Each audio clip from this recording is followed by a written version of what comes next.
Sig was doing Sig. He had the record deal, he had the money, he had the fame, but Sig was an Oakland dude through and through. So he felt that I tried to get him to move plenty of times, man. Why don't you move, whatever, what I mean? He didn't, he wanted to be in Oakland because he loved his people, he loved the community, and he wanted to be in Oakland. It wasn't no other place he'd rather be than Oakland. You know what I mean? And that's just what it is.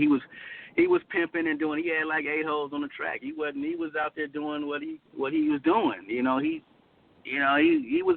was making moves, and people seeing him there, they was like, they looking at him like, oh, he's a money man.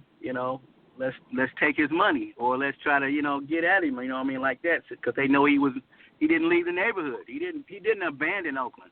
A lot of rappers will come into Oakland, or make it big or get out, and then they'll move away and never come back. See, it wasn't like that. You'll still see him at the corner store. You'll see him pull up on, he ain't bothering nobody. He getting his money. But he believed in black unity. He believed in black people, man, and he wanted to unify Oakland. You know what I mean? Not just on, the mob thing. The mob thing was always natural to him, because Sig was always a good dude. But if you played him the wrong way, he's gonna touch you. We could all fight. We could all fight. That was our thing. We could fight. We didn't care. You know what I'm saying? We grew up in Michigan. I was we were Golden Gloves. We didn't trip. That's what we did. So when we moved west, fighting was a natural thing to us. So nobody really want to fight us because we didn't care. We would fight you. And then I was 10-0, so I think he was 15-0. So we didn't care about none of that stuff. That didn't make none of guns and all that. We grew up in we was hunting and farming. We had guns. We weren't tripping off that. So so when we came to Oakland, Sig was a kid. He was a baby, but I was already a teenager. But so we had a different mentality coming from the Midwest, coming to Oakland.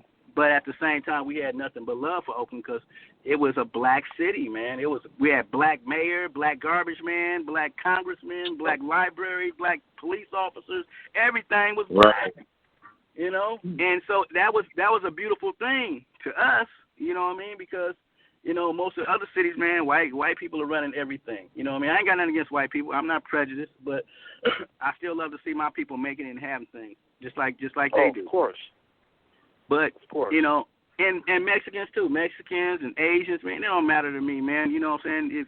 If you cool with me, I'm cool with you. You got love for me? Yeah, we all the same. If you take a shit, it's going to stink. If I cut your arm, you're going to bleed red too, like everybody else. So, we all the same, man. It's just other people like to put other people down because it makes them feel good about themselves, you know what I mean? Or they're superior to that. Ain't nobody superior to nobody, man. Everybody, I feel if you work hard for it, you earned it, you're good in my book. You know what I'm saying? I believe in hard work, and I believe in people earning their way, not giving their way. Earn your way. And if you are giving your way, give back. You know what I mean? And that was C's mistake, was always trying to give back and help people. You know what I'm saying? It wasn't a mistake, but that's how he lived his life. And it cost him his life because he was cool. And people could approach him, and they, so they had time to think and try to set him up, and that's just what it is.